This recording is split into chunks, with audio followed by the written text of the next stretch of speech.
Hello my dear student, welcome to potential study IQ. हम class 10 का chemistry का part पढ़ रहे थे, जो आज चौथा चैप्टर पढ़ेंगे हम लोग। ठीक है, इसका नाम है कार्बन एवं उसका यौगिक। उसके बारे में हम लोग पढ़ेंगे बाबू। ठीक है, और इस चैप्टर से पढ़ के हम लोग एग्जाम को करेक्ट कर सकते हैं। बस इतना ध्यान रखना कि लास्ट एक वीडियो से बने रहें। ठीक है, चलिए चलते हैं बाबू। हम लोग देखें क्या बोलते हैं, कार्बन एवं उसके यौगिक। यौगिक बने उससे बनने वाला पदार्थ, तत्व, मतलब जो यौगिक बनेगा ना उसका कैसे बनेगा, क्या क्या बनेगा, उसके हम बारे में पढ़ेंगे। देखिए सबसे पहले हम लोग जानते हैं क्या कार्बन एवं उसका यौगिक होता क्या है। देखिएगा, कार्बन धातु मतलब अधातु है। क्या है? एक अधातु है। इसका प्रतीक सी है। क्या है बाबू इसका प्रतीक? प्रतीक मैंने उसका सिंबल, सिंबल होता ना है, उसका सिंबल क्या तुम्हारा सी है। तो सेम रूप से मैं बोल जा रहा, देखिएगा बाबू आगे नेक्स्ट।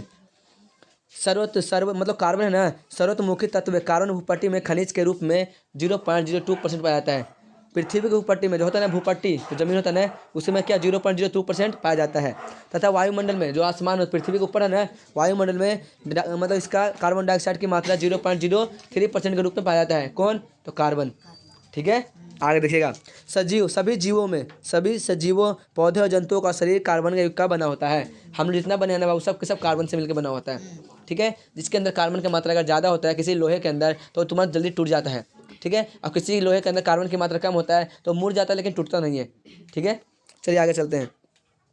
कार्बन में सहसहयोगी अबंध होता है, यानी ये कोवलेंट बॉन्ड नहीं होता, मतलब कि क्या आयनिक बॉन्ड नहीं होता, आयनिक अबंध, सहसहयोगी अबंध होता है।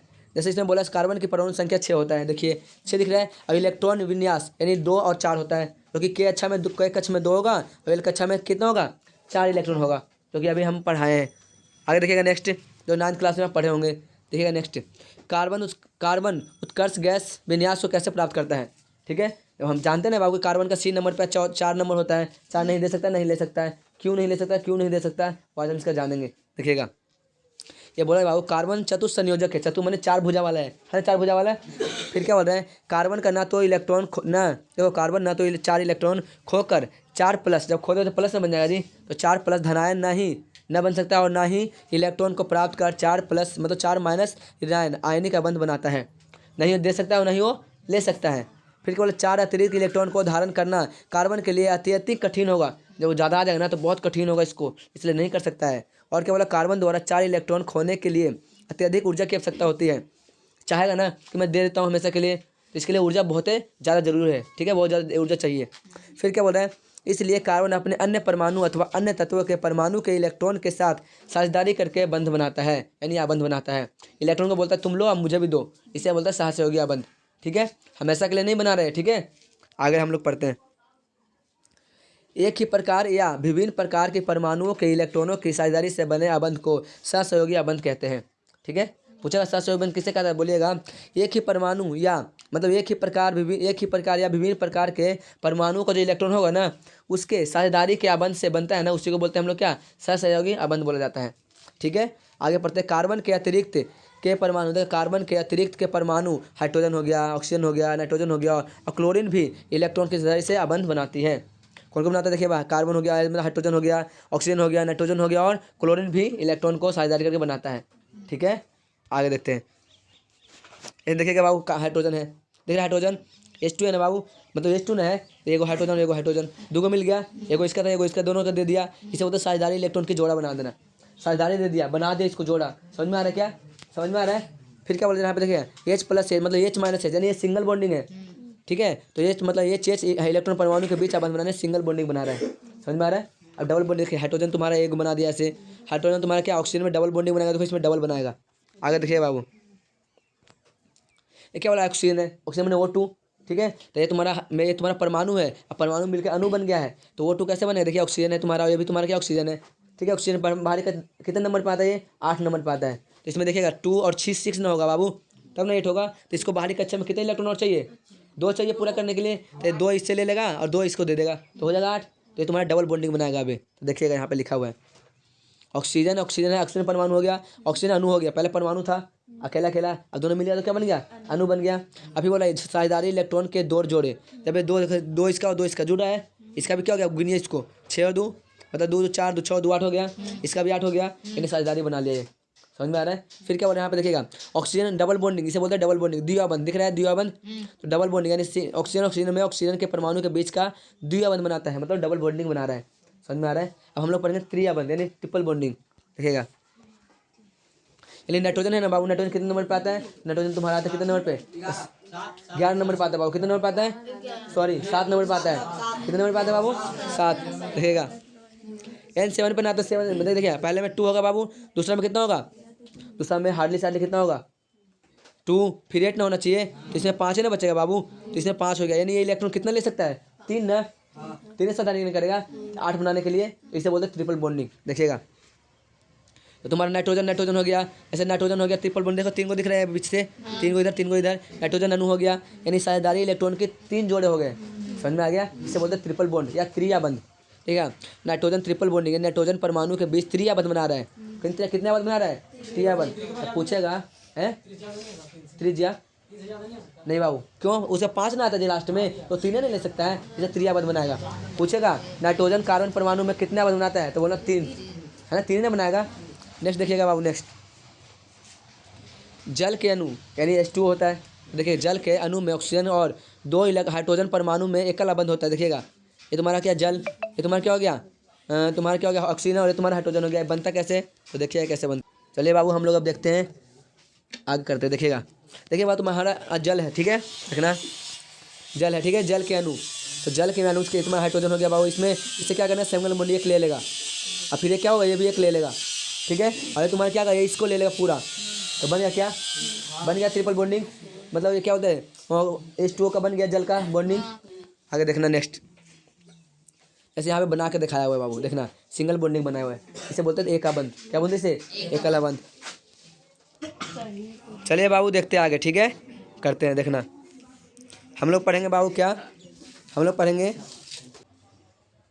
चलिए बाबू हम लोग नेक्स्ट करते हैं अब। सहसंयोगी यौगिक के मतलब सहसंयोजी यौगिक के भौतिक गुण क्या होता है बाबू? भौतिक गुण फिजिकल प्रॉपर्टी क्या होता है? फिजिकल प्रॉपर्टी, इसके बारे में जानते हैं, ठीक है। देखिएगा क्या बोला है, सहसंयोजी यौगिकों के गलनांक एवं कथनांक कम होते हैं। कितने होते हैं? बहुत कम होता है, ठीक है, क्योंकि इनके बीच अंतराणविक बल बहुत कम होता है, बहुत कम होता है अंतराणविक बल, जो फोर्स है ना बहुत कम होता है, क्योंकि दूरी ज़्यादा होगा ना। चुंबक वाला सिखाया 2 दिन कि जैसे चुंबक पास रहेगा तो उसका बल ज़्यादा हो जाएगा, लेकिन दूरी होने की वजह से अट्रैक्शन बल कम हो जाएगा। सेम टू सेम नहीं बोल जाएगा यहाँ पे भी। और देखिए दूसरा पॉइंट, सहसंयोजी यौगिक विद्युत के कुचालक होते हैं, यानी इसके अंदर करंट पास नहीं हो सकता है। फिर क्या बोला है? क्योंकि इलेक्ट्रॉन के बीच और कोई आवश्यक नहीं मतलब कण नहीं होता है। देखिएगा तो तुम्हारा क्या बोलते हैं? कार्बन है ना बाबू, कार्बन के अंदर करंट पास नहीं होता है, लेकिन उसे ग्रेफाइट में करंट पास होता है। क्यों? उसका एक इलेक्ट्रॉन है ना घूमता रहता है, इसी की वजह से करंट पास हो जाता है। और हीरा में है ना, हीरा में तुम्हारा नहीं चारों तरफ से बंधा हुआ रहता है, इसके वजह से उसमें करंट पास नहीं होता है। और ग्रेफाइट में एक खुला रहता है, इसकी वजह से करंट पास होता है, ठीक है, इलेक्ट्रॉन घूमता रहता है एक, इसकी वजह से होता है। आगे देखिएगा नेक्स्ट हम लोग पढ़ें क्या, कार्बन की सर्वतोमुखी प्रकृति। सर्वमुखी मतलब विशेष, क्या इसका विशेष है? एकदम अच्छा अलग होगा ना, कुछ हटके जी, वही अलग है। देखिएगा पहला आता है श्रृंखलम, दूसरा आता है चतुर संयोजकता। पहले क्या होता है? श्रृंखला। देखिए कार्बन परमाणु के बीच सहसंयोगी आबंध बनाकर लंबी श्रृंखला, शाखन श्रृंखला और वल्य श्रृंखला बना सकते हैं, मतलब सीधी बना सकते हैं ऐसे। देखिए बाबू तुम्हारा कार्बन ऐसे बना सकते हैं, ठीक है, या फिर गोल बना सकते हैं, गोल डबल बॉन्डिंग बना सकते हैं, single double carbon double bonding. फिर यहाँ से गोल ही बना सकते हैं, रिंग की तरह, रिंग होता है ना, रिंग पहनते हैं अंगूठी, उसकी तरह ही बना सकते हैं, ठीक है। इसके अंदर देखिएगा तो इसने बोला क्या, फिर से पढ़ देते हैं बाबू। देखिएगा श्रृंखलन है कार्बन परमाणु के बीच, मैंने कार्बन 2 कार्बन होना चाहिए, कार्बन परमाणु के बीच सहसंयोगी बंध बनाकर लंबी श्रृंखला, शाखित श्रृंखला और वल्य श्रृंखला वाले भौतिक का निर्माण होता है। कार्बन के परमाणु एक दूसरे से एकल, द्वि या त्रि बंध बनाते हैं। बोले ना एकल बंध यानी सिंगल बॉन्ड, डबल बॉन्ड और ट्रिपल बॉन्ड बनाता है, ठीक है। सिंगल बॉन्ड एंगल ऐसे, कार्बन ऐसा रहेगा, carbon to carbon, double bond में ऐसा रहेगा, और ट्रिपल बॉन्ड में 3 गो रहेगा, ठीक है, ऐसे ऐसे। समझ में आ गया? आगे चलते हैं हम बोलते बाबू चतुर संयोजकता। चतुर संयोजकता का मतलब होता है कार्बन में 4 गो ऐसे वाला, दिख रहा है, चतुर्थ होने से चतुर संयोजकता बोलते हैं। तो चतुर संयोजकता यानी कार्बन परमाणु की संयोजकता कितनी होती है?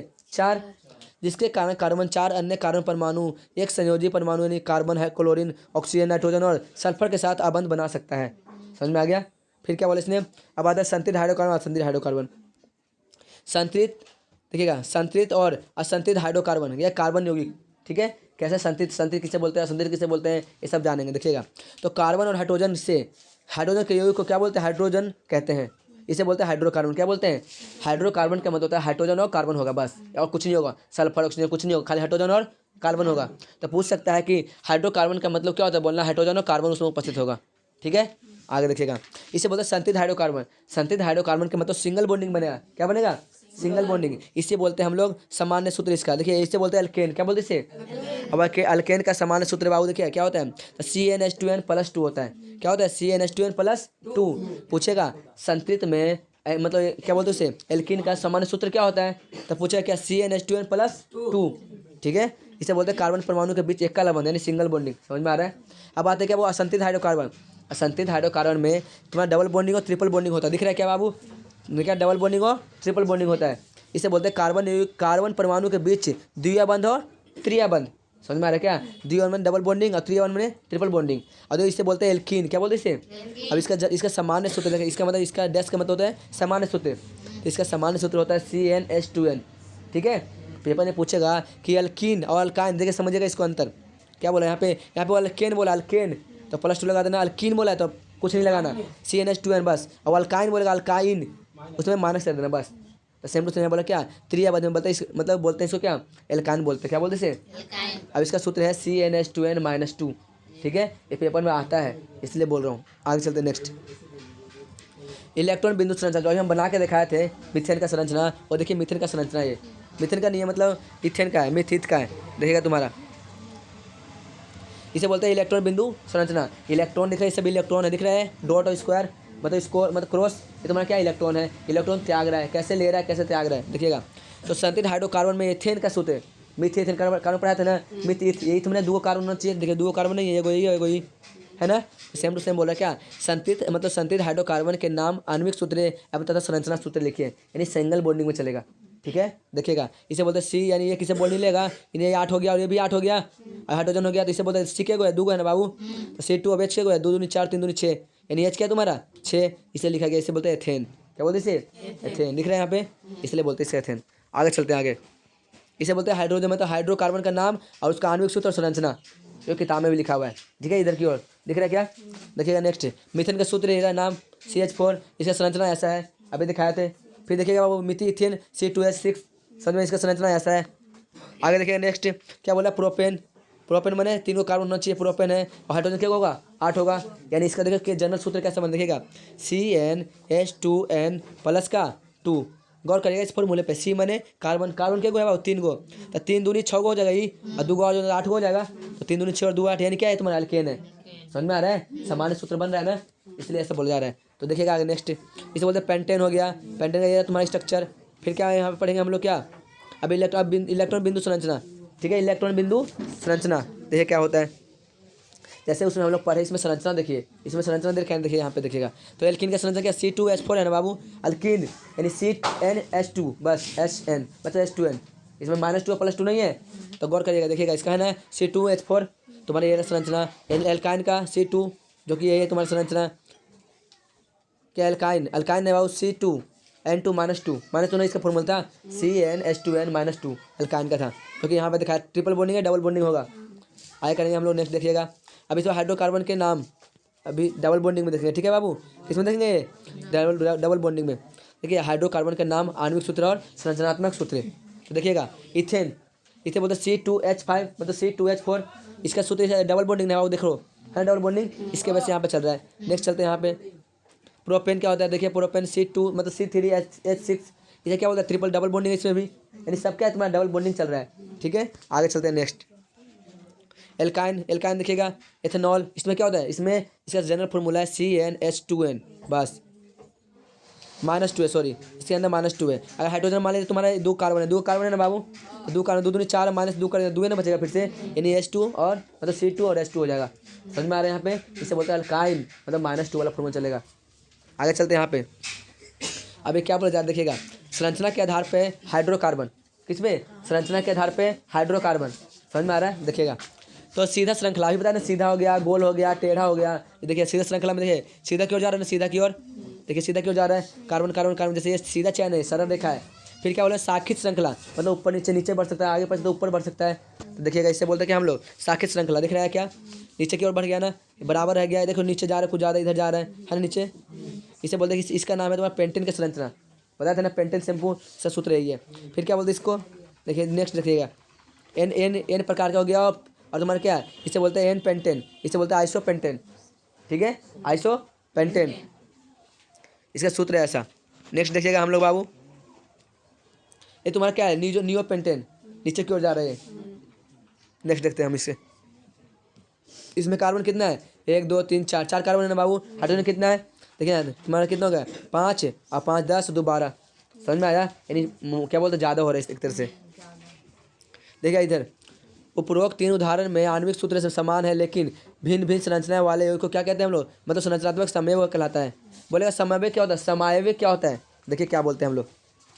बोलेगा बाबू समावयव किसे कहते हैं, पूछेगा ना समावयव किसे कहते हैं, तो देखिएगा ऐसे लिखेगा उपरोक्त मतलब इसे लिखेगा आणविक सूत्र समान होता है, आणविक सूत्र समान होता है लेकिन भिन्न भिन्न संरचना वाले ऐसे यौगिक को संरचना को समन्वय कहते हैं। ठीक है, देखिए वेल्ले हो गया तुम्हारा संतृप्त हाइड्रोकार्बन, ये तुम्हारा संतृप्त में डबल ट्रिपल बॉन्डिंग होता है।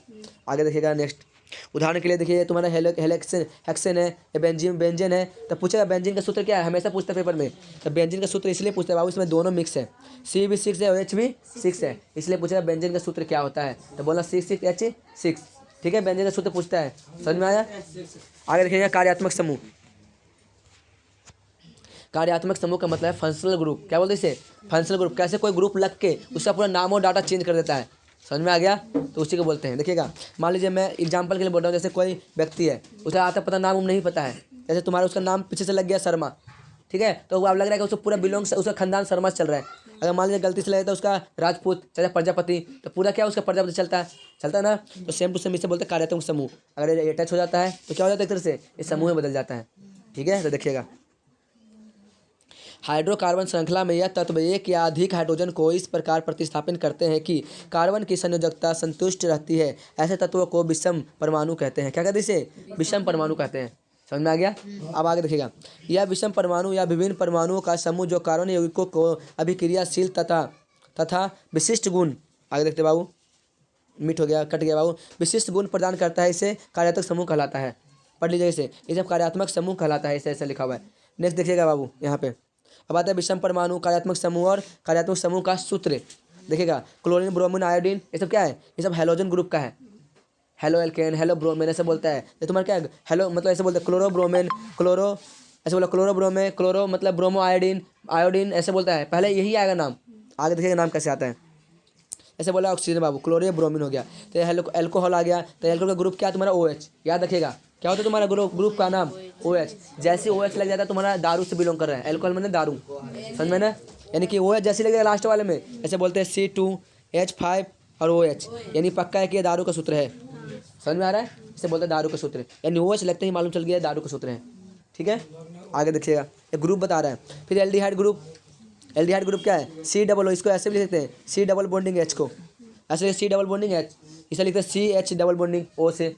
समझ में आ रहा है, इसलिए ऐसा लिख सकते हैं। कि नेक्स्ट क्या लिखते हैं हम लोग, कीटोन लिखेंगे, क्या लिखेंगे कीटोन, कीटोन को लिखे थे C+O खाली लिख सकते हो, बस हो गया कीटोन, है ना। अभी तुम्हारा ये दिख रहा है ऐसे ऐसे दिया रहे, ये किसी से फंक्शन से ग्रुप हो रहा है, यानी किसी से बीच में अटैच हो जाएगा, नाम लिखा जाएगा। ठीक है, आगे चलते हैं हम लोग। बाबू आते हैं कार्बोक्सिलिक अम्ल। कार्बोक्सिलिक अम्ल मतलब क्या होता है, देखिए C+O, ये दिख रहा है OH, C+OH, यहाँ पे डबल O हो रहा है, ये C+OH इसको लिख सकते हैं। ये डबल तुम्हारा क्या एक तरह से ये अम्ल का बिलोंग कर रहा है, जैसे पढ़ा था C+OH पढ़ा था, CH3 C+OH तुम्हारा अम्ल था ना, तो तुम्हारा अम्ल से कैटेगरी में बट गया है। फिर नेक्स्ट क्या बोलते हैं, ये तुम्हारा बीच में आ गया डबल बॉन्डिंग के साथ, और ट्रिपल बॉन्डिंग में भी तुम्हारा क्या आ जाएगा, कार्बन बीच में आ जाएगा। ठीक है, इससे बोलते हैं हम लोग क्या, कार्बोक्सिलिक अम्ल एल्कीन समूह और अल्काइन समूह में। एल्कीन मने क्या डबल बॉन्डिंग, अल्काइन मने ट्रिपल बॉन्डिंग। आगे देखिएगा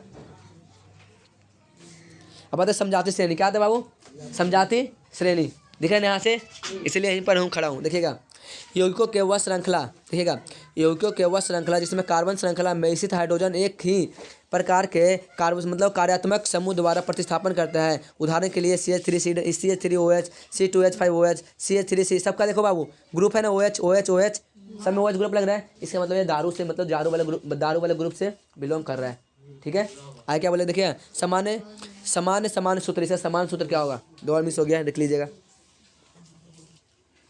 देखिए समझाती श्रेणी के उत्तरोत्तर मतलब उत्तर उसके बाद वाला श्रेणी की बात हो रहा है, तो समान मतलब समझाती श्रेणी के उत्तरोत्तर सदस्यों में CH2 का अंतर और C4 मतलब 4U 14U, यू मतलब कार्बन का ऐसे मात्रक है, 14U द्रव्यमान इकाई का अंतर होता है, इसे बोलते समझाती श्रेणी। देखिएगा बाबू इधर जो दिखे ना हम लोग, इसमें हमेशा CH2 का अंतर आ रहा है, CH2 का अंतर मतलब CH2 है ना उसका अंतर आ रहा है। ठीक है, और 14U मतलब द्रव्यमान का अंतर आ रहा है। ठीक है, आगे देखिएगा यहाँ नेक्स्ट क्या बोला जा रहा है बाबू, सामान्य रासायनिक, देखिएगा सामान्य रासायनिक गुणधर्म तथा अनुद्रव्यमान बढ़ने से भौतिक गुण धर्मों में भिन्नता आती है। मतलब गुण बढ़ रहा है ना, उसका क्या होता है, भिन्नता आता है। ठीक है, मतलब कुछ डिफरेंट आता है इसके अंदर। आगे देखिएगा, कार्बन यौगिक के नाम पद्धति, इसका नाम भी कैसे लिखा जाता है, तो नाम इसके हिसाब से लिखा जाता है। देखना क्या बोला, यौगिक में कार्बन परमाणु की संख्या ज्ञात करें। यौगिकों में कार्बन परमाणु की संख्या कैसे ज्ञात हो सकता है, देखिएगा। तो पहले कार्यात्मक समूह को पूर्णलिंग और अनुलंग, पूर्ण माने अपसर्ग और उपसर्ग लगा के कर सकते हैं। नाम में परिवर्तन हो जाता है। हम हिंदी में पढ़े हैं अपसर्ग और उपसर्ग, पढ़े ना जी। तो वैसे इसमें क्या है, पूर्णलिंगन और अनुलंघन होता है। ठीक है, तो पूर्णलिंगन माने पहले देखिए, जैसे बोलते हैं क्लोरो ब्रोमो आयोडीन, इसे मतलब पहले पढ़ेंगे, इसे बोलते हैं पूर्णलिंगन। और फिर क्या बोलते हैं, अनुलंघन माने बाद में पढ़ेंगे। ठीक है, देखिएगा, जैसे क्लोरो ब्रोमो आयोडीन लग गया, ऐसे बोलते क्लोरो प्रोपेन, क्लोरोब्यूटेन, मीथेन, मतलब ऐसे होते हैं। ब्रोमो आयोडीन ऐसे बोलते हैं ना, इसमें आता है। देखिए जैसे क्या तुम्हारा, देखिए ये दिख रहा है बाबू, लास्ट में सी एल लग गया, क्या देखिएगा, सी एल लगा हुआ है ग्रुप में। इसको हम क्या बोले, क्लोरो प्रोपेन। प्रोपेन क्यों बोला बाबू, देखिए मिथ इथ प्रो बोले थे, कार्बन के टेबल था वो, तो तुम्हारा क्या है, मिथ इथ प्रो था, यानी कि 3 कार्बन होना चाहिए। तो पहले आगे क्लोरीन, तो इसे क्लोरो प्रोपेन बोलेंगे। ब्रोमीन आता तो ब्रोमो प्रोपेन बोलते हैं। आयोडीन आता तो आयोडीन प्रोपेन बोलते हैं। समझ में आ रहा है। आगे देखिएगा, ये सब कार्य नाम है। देखिए अल्कोहल ग्रुप, इसमें लास्ट में ए लगता है, एल्को ऐसे बोलते हैं, अल्कोहल ऐसे बोलते हैं। मिथेनॉल बोलते हैं ना, इथेनॉल, ओएल लग रहा है, ओएल, तो क्या है, प्रोपेनॉल, ये सब क्या है तुम्हारा, इसी में लगता है अल्कोहल में। तो देखिएगा, जैसे बोलते हैं प्रोपेनॉल दिख रहा है बाबू, इसमें ओ एच ग्रुप लग रहा है क्या, तो ओ एच मतलब क्या, ओल, प्रोपेनॉल, ओल आ रहा है, ओल, प्रोपेनॉल, तो ओल लगेगा ना, तुम्हारा क्या हो जाएगा, अनुलंघन होगा, लास्ट में हो रहा है वो। ठीक है, इसे बोलते हैं प्रोपेनॉल। ठीक है, आगे देखिए, एल्डिहाइड ग्रुप, इसे बोलते हैं एल, क्या बोलते हैं इसे, प्रोपेनल, नल है, नल यानी एल, नल, प्रोपेनल। ठीक है, प्रोपेनल ही तो है।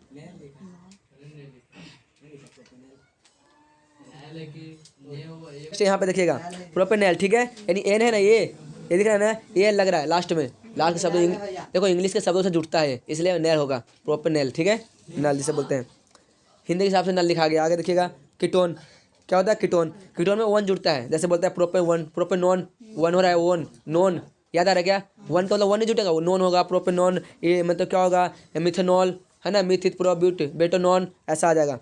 आगे देखिए, हम लोग पढ़ेंगे क्या, कार्बोक्सिलिक अम्ल, क्या पढ़ेंगे, कार्बोक्सिलिक मैंने ओइक एसिड, लास्ट में ओइक जुटेगा, ओइक, कार्बोक्सिलिक ओइक, यानी मिथेनोइक हो गया, प्रोपेनोइक हो गया, यानी नोइक आएगा। देखिएगा, नोइक एसिड क्या होगा, ये नोइक, यानी क्या, प्रोपेनोइक अम्ल, क्या होता है फिर, मिथित प्रोब्यूटेनोइक अम्ल, बहुत सारा हो सकता है। तो तुम्हारा ओइक लास्ट में जुट रहा है ना, इसका नाम से जुट रहा है। समझ में आया, ये बोले थे ना, जैसे शर्मा लगा था लास्ट में, तो वैसे ही तुम्हारा लास्ट में लग रहा है।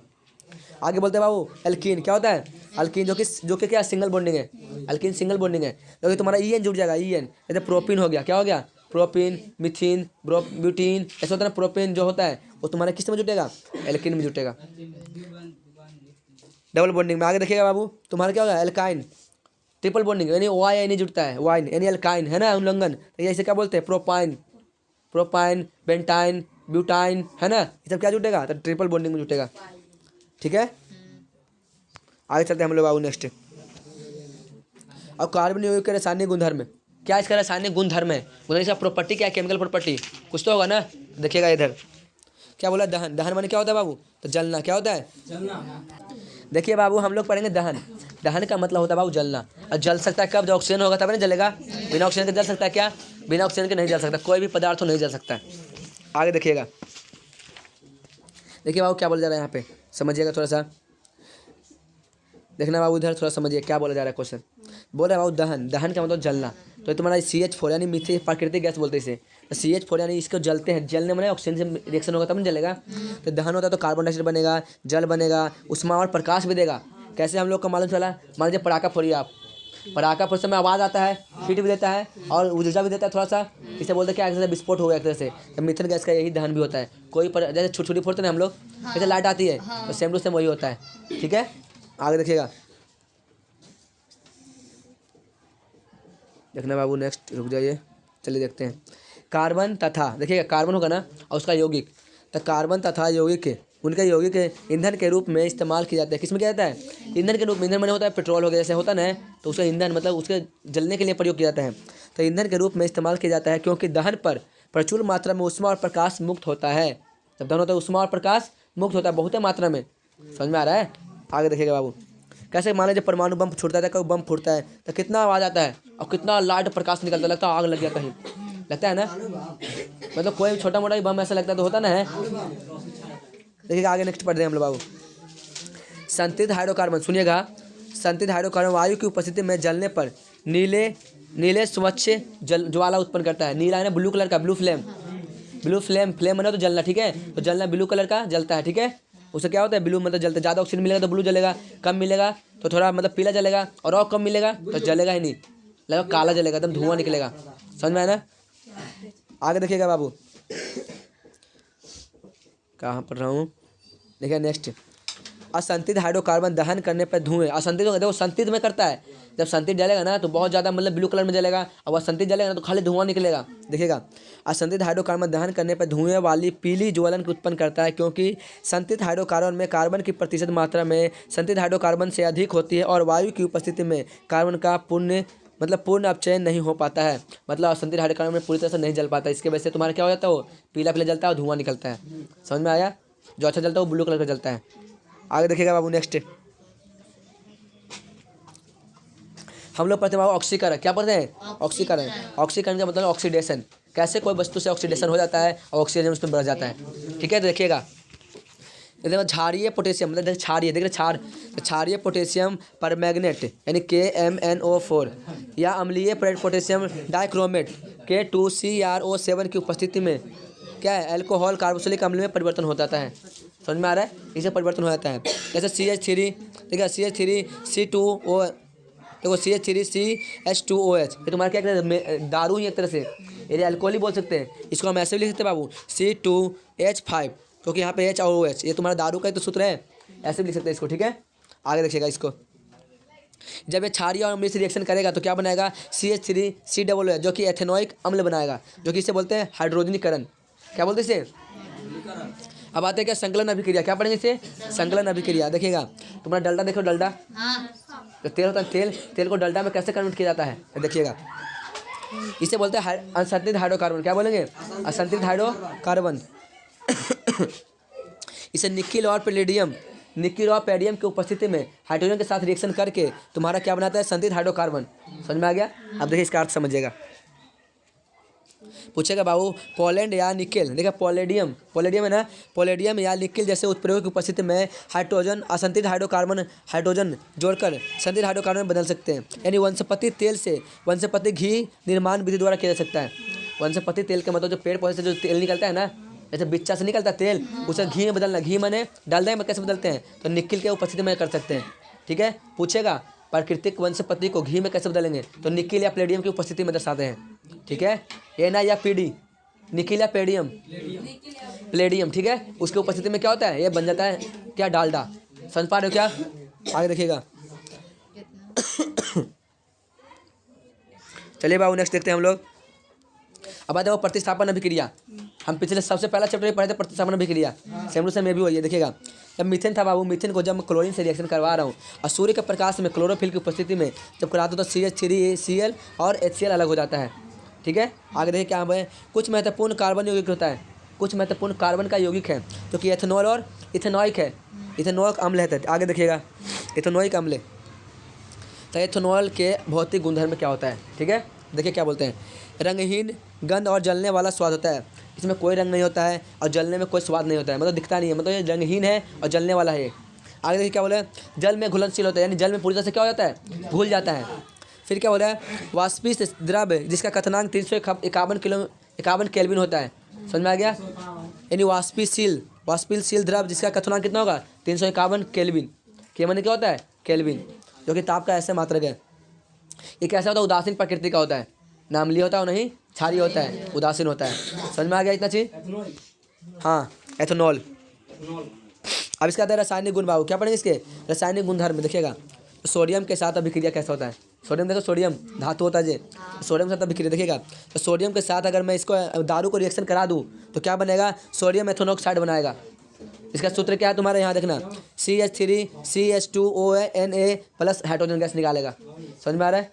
आगे देखिएगा, हाइड्रोजन गैस की उत्पत्ति में एथेनॉल की जांच इस अभिक्रिया द्वारा की जा सकती है, जैसे निर्जलीकरण। इसे क्या बोला, देखिए फिर से पढ़ते हैं। हाइड्रोजन गैस की उत्पत्ति से एथेनॉल की जांच इस अभिक्रिया द्वारा की जा सकती है, ठीक है। आगे पढ़ते हैं, देखिएगा। अब आता है निर्जलीकरण। निर्जलीकरण क्या होता है, निर्जलीकरण देखिएगा बाबू। तो निर्जीकरण। अगेन CH3CH2O है, जिसे दारू भी बोल सकते हैं। इसे अभी बताया थोड़ी देर पहले C2H5 और OH भी लिख सकते हैं इसको, ठीक है। तो सेम टू सेम क्या होगा, CH3CH2 और OH जब H2SO4 के साथ यानी अम्ल के साथ रिएक्शन करेंगे तो क्या बना देगा, CH2 double bonding CH2 plus पानी बाहर निकालेगा। आगे देखते हैं नेक्स्ट हम पढ़ेंगे एथेनोइक अम्ल, जिसे बोलते हैं एसिटिक अम्ल, यानी भौतिक गुणधर्म इसके बारे में पढ़ेंगे, ठीक है। देखिएगा, तो रंगहीन द्रव्य, स्वाद में खट्टा, सिरके जैसी गंध। सिरे से कैसे होगा, गंध होगा। सिरका में जो चाउमीन में डलाता है ना, वो सिरे से इसका क्या होता है, गंध होता है। ऐसे क्वथनांक होता है 391 किलो केल्विन, 391 केल्विन होता है। हाँ, क्वथनांक होता है, उबलने लगता है, उसमें उबलना शुरू हो जाता है, ठीक है।